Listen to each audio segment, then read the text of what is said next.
ম্যাচই scenario and 1-1 রয়েছে হচ্ছে গিয়ে হেড টু হেড ফাইটের জন্য বা ব্যাকআপ প্লেয়ার হিসেবে রয়েছে রাদ এবং ফ্লিকার দুই টিমের মধ্যেই।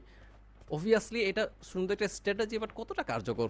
হয়তো বা দুই টিমের মধ্যে যদি একটা টিম রাশ করতো তবে হয়তো বা সেটার একটা আন্দাজ আমরা পেতাম, বাট নেজাদ ফ্লিকার দুইজন একই সাথে ডাউন, মেহেদি নিজেও ডাউন। 2v3 সিচুয়েশন, হয়তো বা Oh my এখন God. 2v2 হয়ে গেছে। What is going on?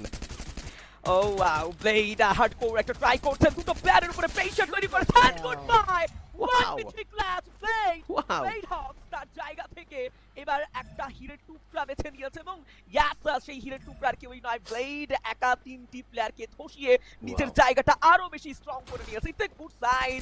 Blade Hawks তাদের জায়গা থেকে যেমন কনসিস্টেন্সি করে রেখেছে, প্রত্যেকটা প্লেয়ার ইন্ডিভিজুয়াল তাদের পারফরম্যান্স দেখাচ্ছে। যদিও শুরুতে যখন নেজাদ এন্ড ফ্লিকারকে ডাউন দেওয়া হয়েছিল, মেহেদি সেই কন্ট্রিবিউশনটা ভালো দেখিয়েছিল।